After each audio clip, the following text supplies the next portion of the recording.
Sekelompok raga muffin. Ayam jantan pernah berkata kepada ayam betina, "Sekarang saatnya kacang-kacang itu matang, jadi mari kita pergi ke bukit bersama-sama dan makan sampai kenyang sebelum tupai mengambil semuanya." "Ya," jawab ayam betina, "ayo, kita akan bersenang-senang bersama." Kemudian mereka pergi ke bukit, dan karena hari itu cerah, mereka tinggal di sana sampai malam.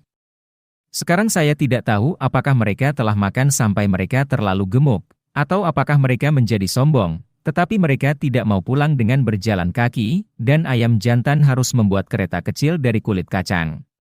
Ketika kereta itu telah siap, ayam betina kecil itu duduk di dalamnya dan berkata kepada ayam jantan, "Engkau tinggal mengikatkan dirimu di kereta itu."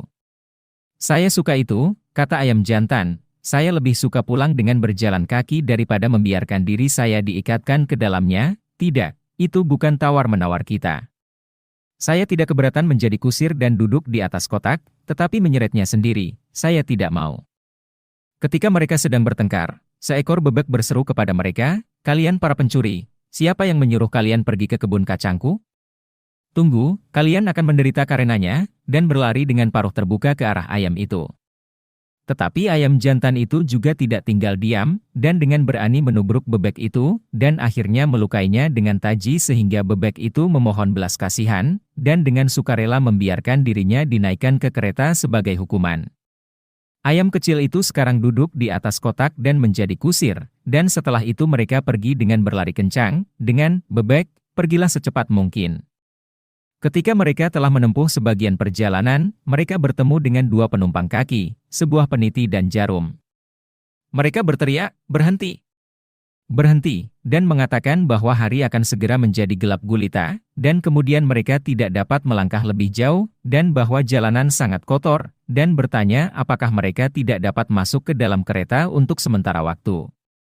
Mereka telah berada di rumah penjahit di dekat pintu gerbang, dan telah tinggal terlalu lama untuk minum bir.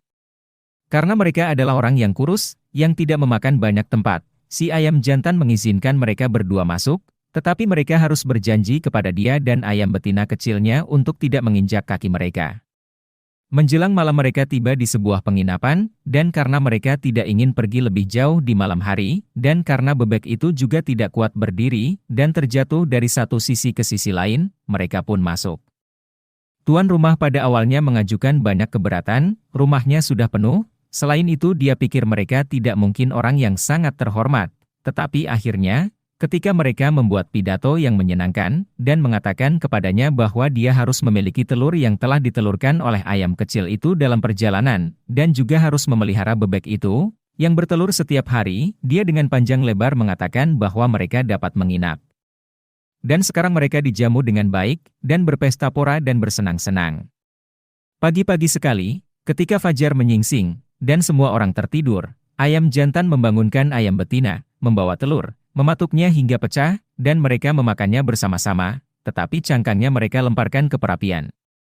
Kemudian mereka pergi ke jarum yang masih tertidur, mengambil kepalanya dan menancapkannya di bantalan kursi pemilik rumah, dan meletakkan peniti di handuknya, dan akhirnya tanpa basa-basi mereka terbang di atas perapian. Bebek yang suka tidur di udara terbuka dan telah tinggal di halaman, mendengar mereka pergi, membuat dirinya bergembira dan menemukan sebuah sungai, di mana ia berenang, yang merupakan cara yang jauh lebih cepat untuk bepergian daripada diikat ke kereta.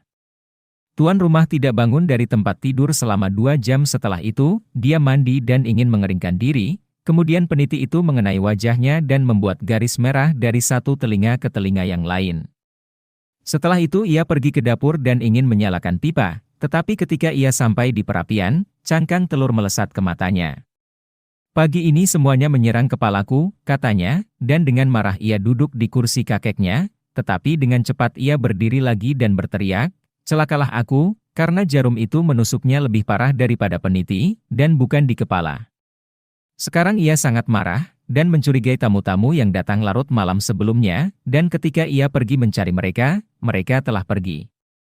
Kemudian ia bersumpah untuk tidak lagi menerima tamu-tamu itu di rumahnya, karena mereka menghabiskan banyak uang, tidak membayar apa-apa, dan bermain-main dalam tawar-menawar sebagai tanda terima kasih.